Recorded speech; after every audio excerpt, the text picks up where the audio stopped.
పప్పు చెక్కలండి.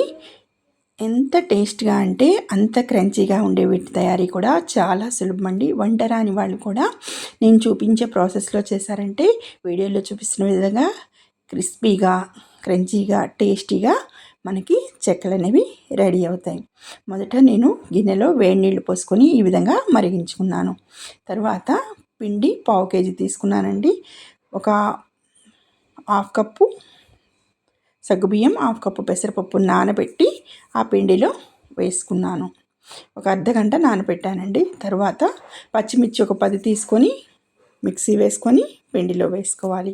తర్వాత కాస్త కరివేపాకు, నువ్వులు, జీలకర్ర వేసుకొని రుచికి సరిపడా ఉప్పుని కూడా యాడ్ చేసుకున్నాను. ఈ విధంగా యాడ్ చేసుకున్న తర్వాత నేను నెయ్యిని వాడుతున్నానండి. నేను ఒక 4 స్పూన్ల వరకు నెయ్యి వేసుకొని పిండి అంతా ఒకసారి కలిసే విధంగా కలుపుకోవాలి. ఈ విధంగా పిండిని అంతటిని అన్నీ కలిసే విధంగా, పప్పులన్నీ కలిసే విధంగా కలుపుకొని మనం ఇందాక వేడి చేస్తున్న వేడి నీళ్ళు ఉన్నాయి కదా, వాటిని పోసుకోవాలండి. చెయ్యి మాత్రం పెట్టొద్దండి. వేడి నీళ్ళు వేసుకున్నప్పుడు బాగా వేడి నీళ్ళు వేయండి. తర్వాత గరిటెతో దాన్ని కలుపుకొని కొద్దిగా చల్లబడ్డ తర్వాత మామూలుగా కలుపుకోండి.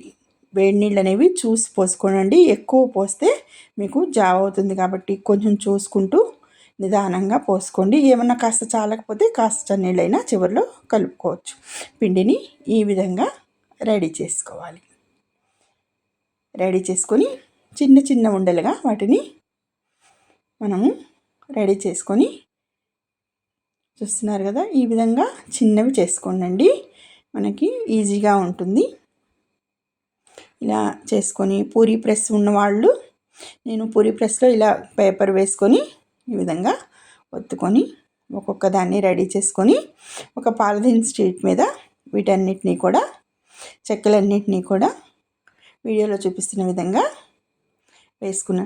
మీకు వేరుశనగ పప్పు కానీ వేరేదన్నా వేసామంటే అవి చెక్కలు లావుగా వస్తాయండి. అందుకని నేను వాటిని యూజ్ చేయలేదు.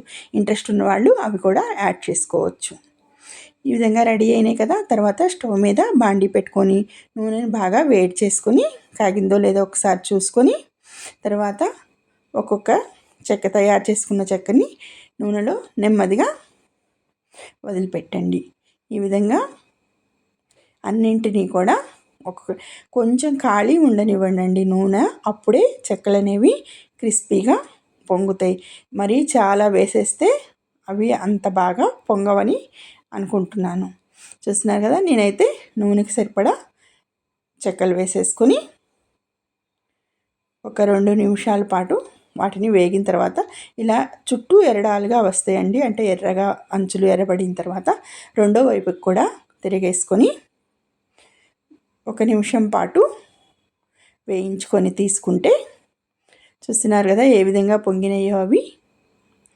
ఈ విధంగా అన్నింటినీ తిరిగేసుకొని 1 నిమిషం ఉంచుకొని తీసుకుంటే మనకి కమ్మనైన చెక్కలు రెడీ అవుతాయి. ఈ విధంగా అన్నింటినీ కూడా తయారు చేసుకొని ఒక డబ్బాలో పెట్టుకుంటే మనకి 10-15 రోజుల పాటు నిల్వ ఉంటాయండి. పిల్లల స్నాక్స్గా అయినా ఈవినింగ్ ఇంటికి వచ్చి రాగానే ఇవ్వడానికి మనకి ఈజీగా ఉంటుంది.